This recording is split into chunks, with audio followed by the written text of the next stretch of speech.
Okay, तर आता आपण पाहिलेले जे टँजंट सेगमेंट थेरम आणि टँजंट थेरम याच्यावरचे थोडेसे सॉल्व्ड एक्झाम्पल्स पाहणार आहे. तर ज्यावेळी तुम्ही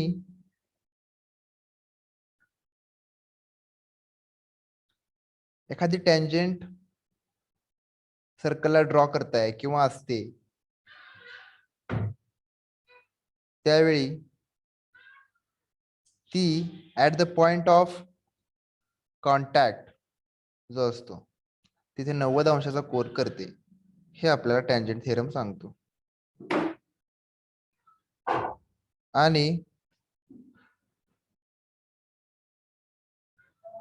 ज्यावेळी दोन टँजंट एका पॉइंट मधून एका सर्कलला आपण ड्रॉ करतो, त्यावेळी त्या टँजंटचा सेगमेंट जो असतो तो इक्वल असतात. म्हणजे सी पासून ए इन द केस सी पासून बी हे सेगमेंट काय असणार आहेत, कॉन्ग्रंट असणार आहेत, हे आपल्याला थेरम सांगतोय. तर याचा वापर करून आपण या दोन्हीही थेरमचा वापर करून काही सॉल्व्ड एक्झाम्पल्स सोडवायचे आहेत. In the adjoining figure, circle with center D touches the sides ACB sides of angle ACB at A and B. If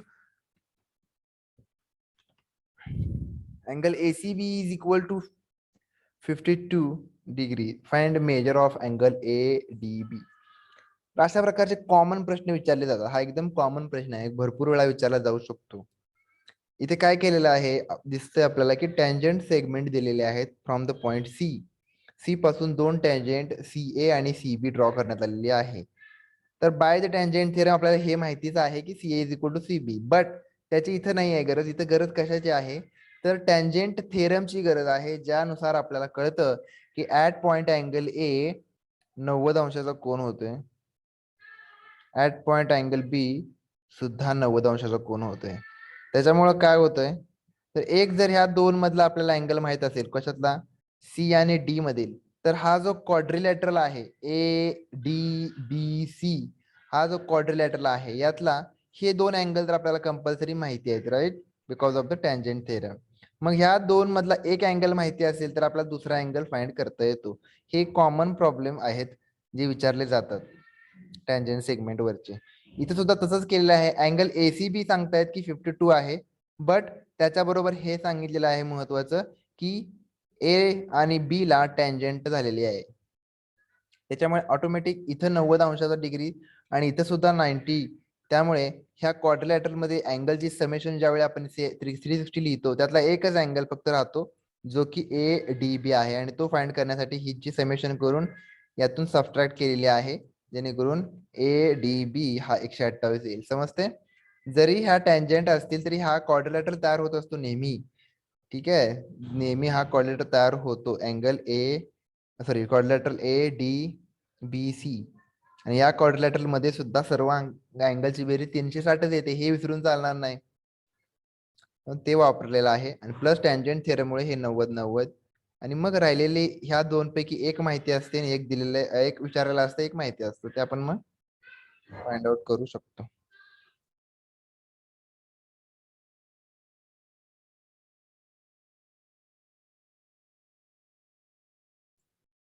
point O is the center of a circle.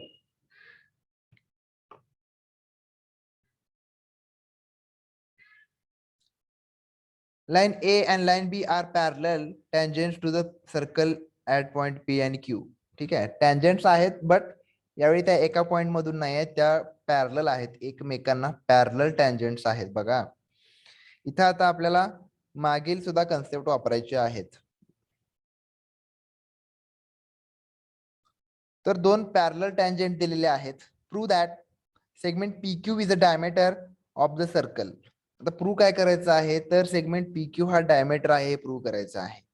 P Q हा diameter कशावरून सिद्ध करता येईल आपल्याला, जर मी हे prove केलं की पी ओ आणि क्यू हे 3 कोलिनियर पॉइंट आहेत, हे जर मी प्रूव्ह केलं तर मी सांगू शकतो की पी क्यू हे डायमीटर आहे. कारण पी क्यू आणि ओ हा जर एका लाईन मध्ये असतील, याचा अर्थ काय होणार आहे, ती लाईन ओ मधून जाणार आहे, ओ विच इज अ सेंटर, मग मी सांगू शकतो की पी ओ क्यू किंवा P Q is a diameter.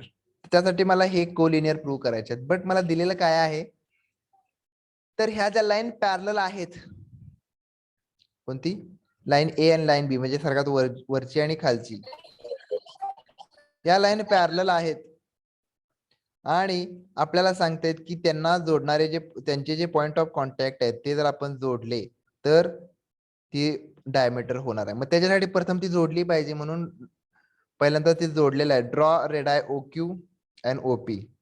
आणि एक कन्स्ट्रक्शन आहे ते म्हणजे तिसरी पॅरलल लाईन काढायची आहे सी नावाची. आता ही पॅरलल लाईन का काढायची आहे, तर पॅरलल लाईन ही अशी काढली की आपल्याला काय मिळणार आहे, दोन पॅरलल लाईन त्यांच्यातला ट्रान्सव्हर्सल, त्यानंतर ही दोन लाईन पॅरलल त्यातला ट्रान्सव्हर्सल, तर हा फायदा आपल्याला होणार आहे. त्याच्यासाठी तिसरी लाईन पॅरलल इथे ड्रॉ केलेली आहे. त्याच्यामुळे काय होतंय, तर आपल्याला जो ओपीटी अँगल आहे जो इथे झालेला आहे, पी जवळ झालेला 90 अंशाचा कोन आणि याच्या बरोबर ही पॅरलल असल्यामुळे हा सुद्धा किती अंशाचा होईल, 90 अंशाचा होईल. Angle SOP is also 90 degree because of the interior angle theorem. Interior angle theorem म्हणा, प्रॉपर्टी म्हणा, त्याच्यामुळे काय झालं, इंटिरियर अँगल विसरून चालणार नाही. सगळ्यांच्या लक्षात आहे ना, पॅरलल लाईन असतील तर त्याच्यामध्ये तयार होणारे इंटिरियर अँगल सप्लिमेंटरी असतात, म्हणून हा 90 आहे तर हा सुद्धा 90 असणार आहे. म्हणजे इथं आलो, मग परत सी आणि बी सुद्धा पॅरलल आहे, म्हणजे हा पण 90 आहे. राईट, जसा हा 90 होता म्हणून हा 90 आला, हा 90 होता म्हणून हा 90 आला, म्हणजेच एसओ क्यू सुद्धा 90 आहे. त्याच्यामुळे काय होतंय, तर ह्या दोघांची बेरीज पुन्हा कोणाकोणाची, एस ओ पी आणि एस ओ क्यू हे जे आहेत हे काय होते, 180 येतात बेरीज, कारण ते दोन्ही 90 आहेत. काय केलं, पहिल्यांदा ह्या दोन अँगल मध्ये आपण रिलेशन सांगितलं. हा 90 आहे म्हणून हा 90 झाला. परत आपण हा 90 आहे ना म्हणून हा 90 सांगितला. एसओ क्यू सुद्धा 90 झाला. जसा एसओ पी 90 आहे तसा एसओ क्यू सुद्धा 90 झाला. मग आता ह्या दोघांची बेरीज 180 येते, म्हणजेच काय हो, ते रे काय आहेत, अपोजिट आहेत ना. ह्या दोघांची बेरीज 180 येते म्हणजे हे हा रे इकडे गेला पाहिजे, हा रे इकडे गेला पाहिजे. या दोघांची बेरीज त्याच वेळी 180 येणार आहे. राईट, म्हणून मी सांगितलं ray O P and ray O Q R opposite rays and hence P O Q R collinear point.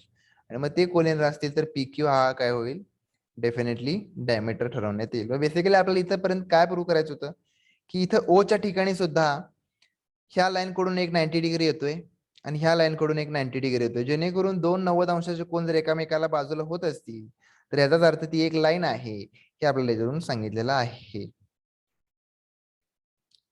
इथे एक प्रयोग आहे, तुम्ही हा प्रयोग पाहिलेला असाल कधीही. जर एखादी गाडी आपली जात असते वेट रोड वरून, ओल्या रस्त्यावरून, तर अशा प्रकारे पाणी उडतं. हे ऍक्च्युली टँजंटच्या दिशेने उडत असतं, हे आपल्याला त्यांना सांगायचं. हे टँजंट असतात. ठीक आहे, अशा प्रकारे टँजंट आपल्याला जनरली पण पाहू शकतो आपण कुठेही. तर त्यातलं एक एक्झाम्पल त्यांनी दिले. तर बेसिकली ह्या तीन गोष्टी आपल्याला ज्या वापरायच्या आहेत, टँजंट थेरम, जो थेरम सांगतो की जर टँजंट असेल तर ती परपेंडिक्युलर असते रेडियसला at the point of contact. आणि याच्या कॉन्व्हर्स मध्ये आपण सांगतो की जर अशी लाईन आपण ड्रॉ करत असू जी रेडियसला परपेंडिक्युलर असते at the point of contact, sorry at the point on circle, तर ती लाईन टँजंट असते. या दोन्हीही एकमेकांचे कॉन्व्हर्स आहेत, म्हणजे दुसरा कॉन्व्हर्स आहे पहिल्याचा. आणि टँजंट सेगमेंटचा माहिती आहे, सोपा थेरम आहे तो. त्या एक्सटर्नल पॉइंट पासून काढलेल्या दोन्ही टँजंटला काय असतो, त्यांचं अंतर सेम असतं, टँजंट कॉन्ग्रंट असतात. तर हे झाले आपले सॉल्ड एक्झाम्पल. तर आता आपण ऍक्च्युली एक्झाम्पल सोडवायला चालू करूया.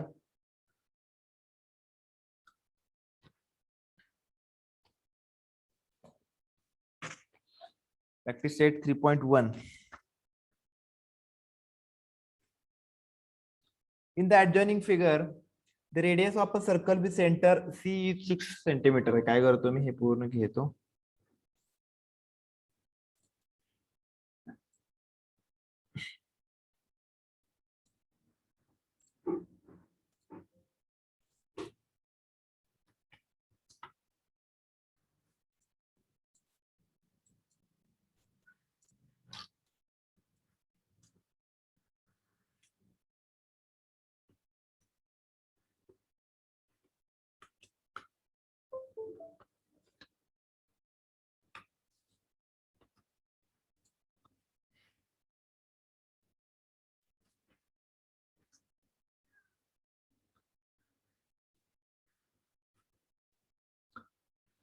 In the adjoining figure, the radius of circle with center C is 6 centimeter. Find AB, sorry, line AB is a tangent at A. Answer the following questions. What is the measure of angle CAB? CAB चं major काय असेल असं विचारलेलं आहे. पहिल्यांदा CAB draw करूया ना मग. तर CAB चं काय मेजर असेल विचारलेलं आहे. एकदम सिंपल सोपं आहे. 90 अंश असेल. जे दिले ते पहिल्यांदा लिहायचं मात्र. तर काय सांगितलंय, लाईन फर्स्ट. लाईन कोणती आहे, AB.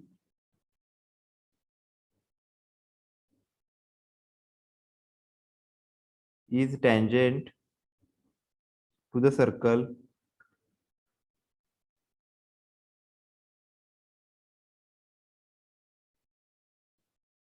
with center. सर्कल नुसतं म्हणायचं नाही, सर्कल कुठलं हे सांगावं लागतं. विथ सेंटर C अँड कोणत्या पॉइंटला टँजंट आहे ती, at point A. At point of contact म्हटलं तरी चालतंय किंवा ऍट पॉइंट म्हणलं तरी सुद्धा पुष्कळ आहे.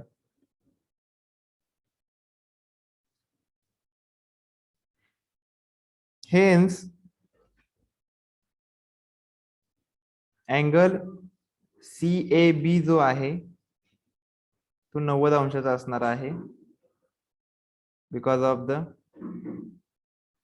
Again the reason is important, because of tangent theorem.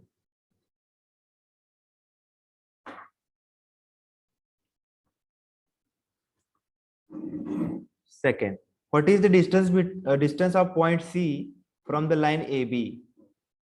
तर कोणत्याही पॉइंटचं लाईन पासूनचं डिस्टन्स जर फाइंड करायचं असेल, ह्याच्याबद्दल चर्चा भरपूर वेळा झालेली आहे. पॉइंटचं डिस्टन्स किती आहे, पॉइंट एखादा लाईन पासून लांब, लाईन पासून बरं का, लाईन AB पासून C किती लांब आहे हे आपल्याला काढण्यासाठी आपल्याला परपेंडिक्युलर ड्रॉ करावा लागतो, जो की ऑलरेडी अवेलेबल आहे. The distance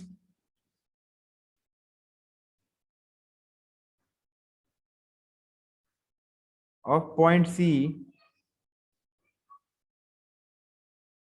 from line AB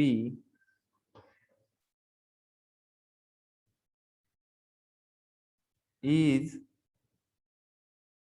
segment CA,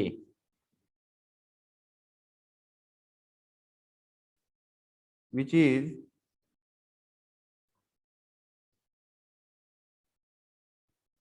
perpendicular to line AB. आता आपल्याला सांगितलेलं आहे की रेडियस किती आहे, रेडियस किती आहे तर 6 सेंटीमीटर आहे, तर मग ते लिहिलं पाहिजे. Hence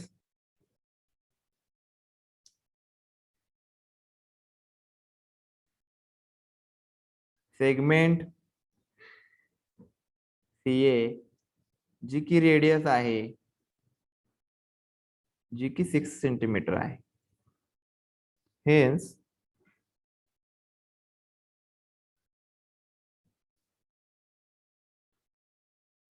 the distance of point C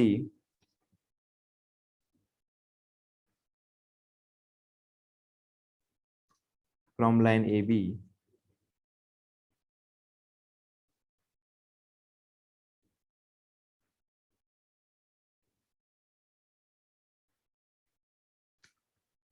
असे सोपे सोपे उदाहरण एक एक मार्कासाठी तुम्हाला विचारली जाऊ शकतात मोठ्या प्रश्नामध्ये.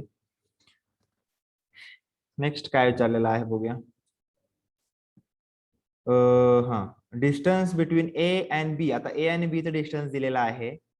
Find the distance between B and C. तर आता परत एकदा आपण काय करायला पाहिजे, इथं C आणि B जोडलं पाहिजे, बरोबर. C आणि B जोडलं पाहिजे. मग काय होईल, हा ABC जो आहे तो राईट अँगल ट्रायंगल होईल आणि याच्यामध्ये आपण पायथागोरस वापरू शकतो, कारण AC तर माहिती आहे आपल्याला 6 आहे आणि AB सुद्धा 6 दिलाय, तर आपल्याला BC काढता येईल.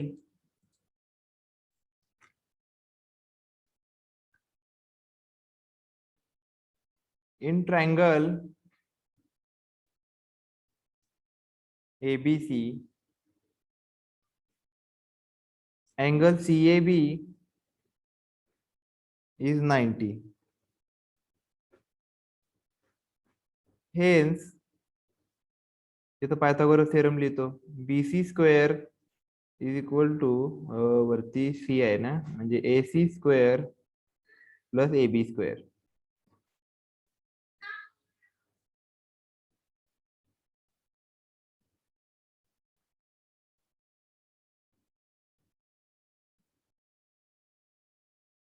व्हॅल्यू पुट करायचे simply.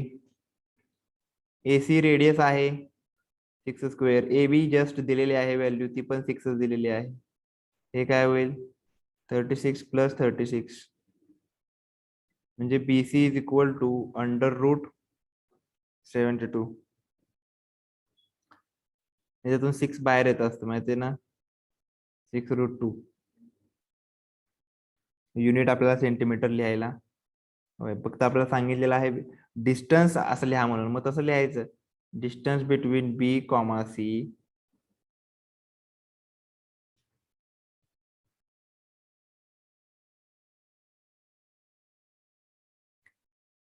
Example number 4. What is the measure of angle ABC? आता ABC चं मेजर विचारलेलं आहे, तर याच्यासाठी आता आपण विचार केला पाहिजे ही जर आपल्याला माहिती नाही कुठलीच साइड, सॉरी कुठलाच अँगल, तर आपण कसं फाइंड करणार ना तिसरा अँगल. समजा एच फक्त माहिती आहे आपल्याला, सी किती डिग्री आहे माहिती नाही आहे, मग बी कसं फाइंड करणार? तर त्याच्यासाठी काय करायचं, साइड बघायच्या. मग आपल्याला साइड कोणत्या माहिती आहेत, तर AB माहिती आहे मला, AB ची साइड आहे, AB ची लेंथ आहे 6 आणि AC सुद्धा 6 आहे. ह्या दोन्ही बाजू समान आहेत, म्हणजे हे कोणता ट्रायंगल आहे, हा आयसोस्लेस आहे. आयसोस्लेस असतो त्यावेळी काय असतं, त्यांच्या अपोजिट अँगल सुद्धा समान असतात. त्यांचे अपोजिट अँगल सुद्धा काय असणार, समान असणार. जेणेकरून हा 90 असेल तर हा 45 आणि हा 45 होईल. आयसोस्लेस ट्रायंगल जर राईट अँगल ट्रायंगल मध्ये दोन बाजू समान असतात का नाही, त्यावेळी रिमेनिंग जे अँगल असतात 90 अंश सोडून ते 45 असतात. कारण का, तर हे दोन साइड समान झाल्या, साइड समान असेल तर अँगल समान झाले, आणि मग हा 90 असेल, राहिलेल्या दोघांमध्ये 90ची वाटणी कशी होईल समानात, 45-45 होईल ना. त्याच्यामुळे हा 45-45-90 ट्रायंगल होतोय. आणि याच्यामध्ये आपण काय करू शकतो, तर आपला 45-45-90 ची प्रॉपर्टी वापरू शकतो. ठीक आहे, बघा इन ट्रायंगल ABC पुन्हा एकदा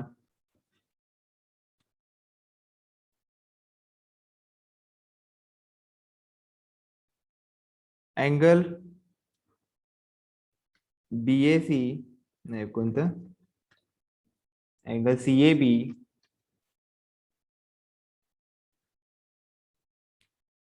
/90 आहे.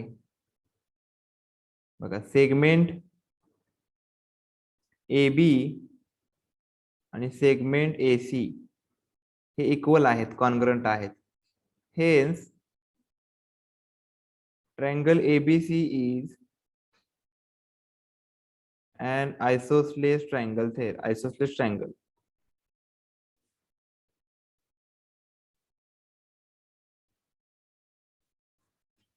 म्हणून मी काय सांगू शकतो, अँगल जे दोन राहिले बाकीचे, कोणते दोन राहिले,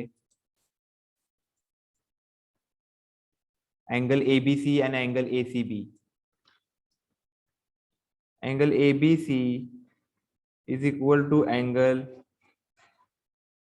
ACB, बरोबर आहे ना, ABC आणि ACB, बरोबर, ABC आणि ACB. तर हे किती असणार आहेत, 45 डिग्री असणार आहेत.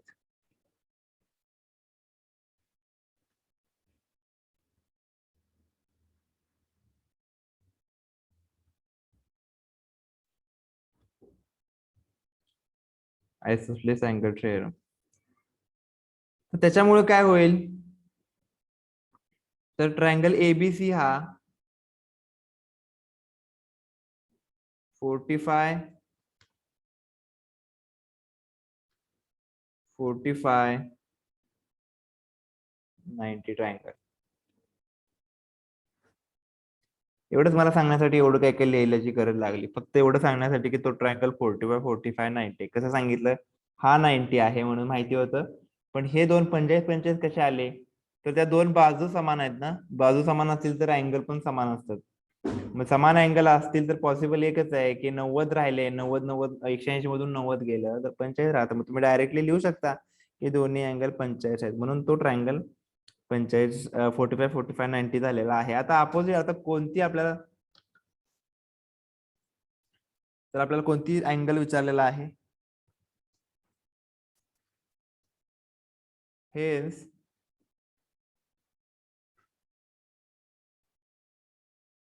अँगल एबीसी विचारलेला आहे. वरती आपण ऑलरेडी लिहिलेला आहे. त्याची काही गरज नाही खरं तर 45 45 90 आहे सांगायची, कारण आपल्याला अँगलच विचारलेला आहे. मला वाटलं साइड अपोजिट टू 45 वापरून वगैरे काही करायचं आहे का. ठीक आहे, तर हेन्स आपण शेवटी लिहूया अँगल एबीसी इज 45. ओके, तुम्ही दुसऱ्या पद्धतीने पण करू शकता. सगळ्या अँगलची बेरीज करायची, लिहायची, तसं सुद्धा करू शकता, काय हरकत नाही. मोठं जरा करायचं असेल तर, किंवा डायरेक्टली सुद्धा लिहू शकता. 1 मार्कासाठी पुष्कळ आहे.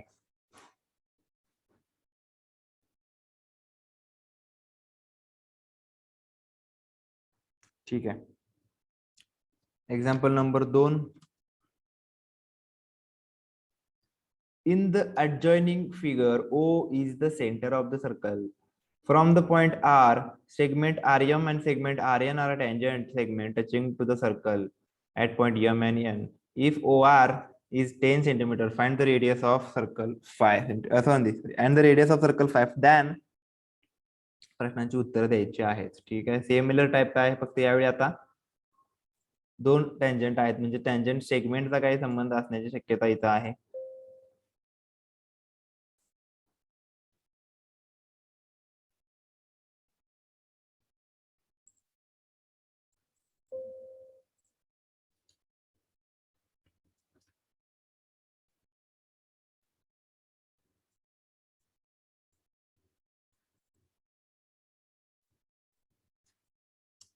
In the adjoining figure, O is the center of the circle. आता ज्या माहिती इन्फॉर्मेशन दिल्या त्यामुळेच एक्झाम्पल मोठं वाटतंय. खरं तर एक्झाम्पल मध्ये काहीच नाहीये. आर ए पासून यम एक टँजंट काढले, आर पासून एन एक टँजंट काढले, म्हणजे आपल्याला हे माहिती आहे टँजंट सेगमेंट नुसार की हे दोन काय आहेत, कॉन्ग्रंट आहेत. आणि त्यानंतर आपल्याला सांगतायत की ओ आर ची जी व्हॅल्यू आहे ती 10 सेंटीमीटर आहे आणि रेडियस जो आहे तो 5 सेंटीमीटर. आता रेडियस काय असणार आहे, तर हा आणि हा पॉईंट जोडल्यानंतर ही रेडियस ही येणार आहे ओएम आणि ओएन ही 5 असणार आहे. तर याचा वापर करून आपल्याला तिसरी साइड फाइंड करायची आहे, बस बाकी काही नाही. What is the length of each tangent, म्हणजे ही तिसरी साइड फाइंड करायची आहे 10 five. What is the measure of M R O याचं किती असणार आहे अँगल फाइंड करता येईल. ठीक आहे, त्याच्यानंतर what is the measure of M R N म्हणजे टोटल अँगल. हे खूप सोपं आहे. अशा प्रकारचे पण एक्झाम्पल भरपूर वेळा विचारले जाणार आहेत. ठीक आहे, पहिल्यांदा काय करूया, त्यातलं फक्त हा पार्ट घेतो. एक second.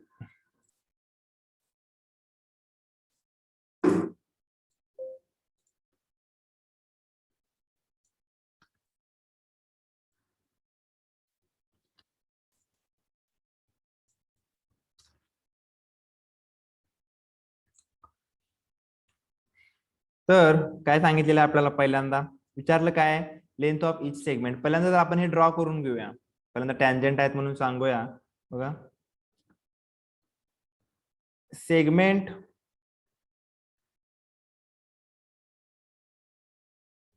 RM and segment RN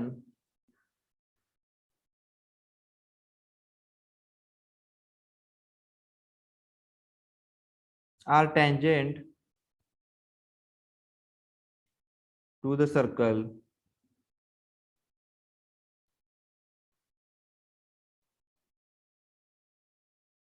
with center O. Hence आपल्याला माहिती आहे RM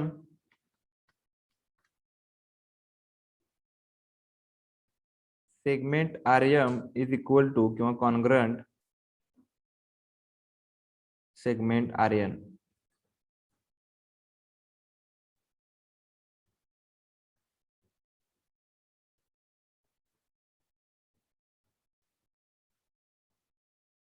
रिझन आहे टँजंट सेगमेंट थेरम.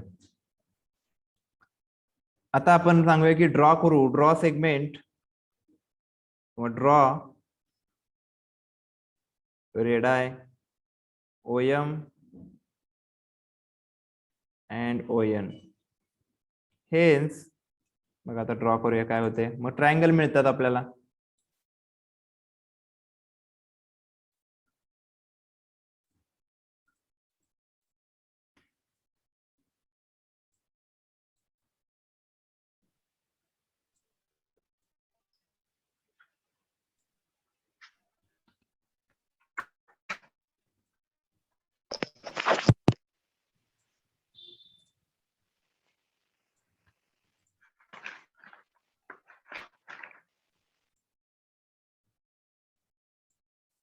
ठीक आहे. तर हे OM आणि ON हे काय आहेत, रेडियसच आहेत. बट त्याच्यामुळे दोन ट्रायंगल मला मिळणार आहेत. कुठले कुठले, ORN आणि OMR.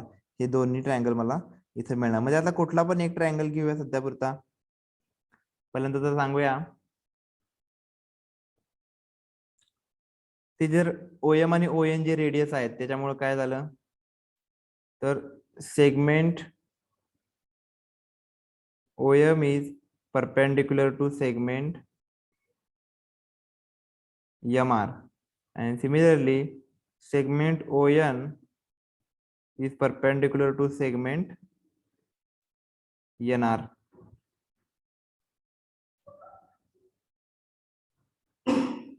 Tangent theorem. ह्याला वरचा पण आपल्याला उपयोगाला करायचा आहे. ह्याला पण नाव द्या, ह्याला पण देऊया 2. ओके.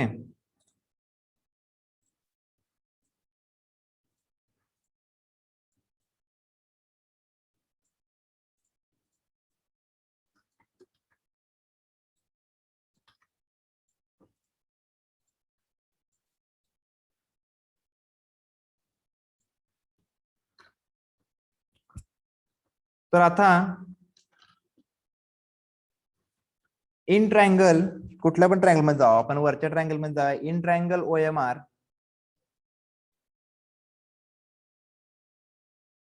अँगल OMR हा 90 अंशाचा आहे. हे आता कळाले. फ्रॉम 2 म्हणला तरी चालेल इथं.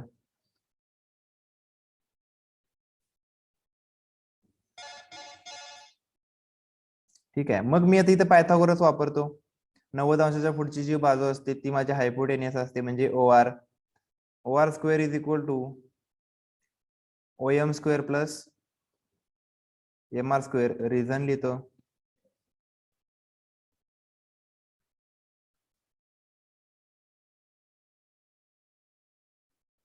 Pythagoras theorem.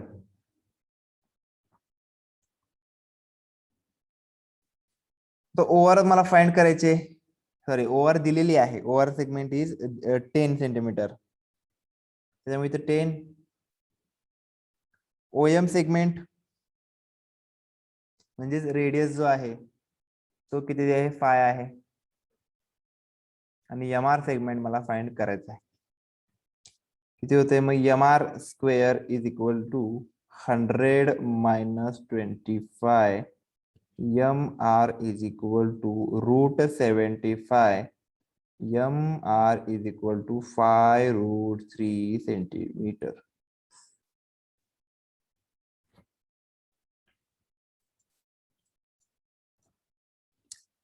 MR ची व्हॅल्यू आपल्याला मिळाली. पहिला जो प्रश्न होता की what is the length of tangent, हे आपलं काम झालेलं आहे.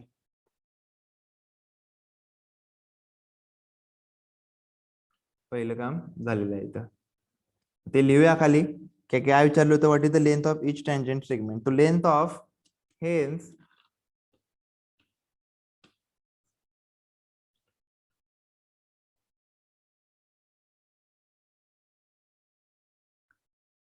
length of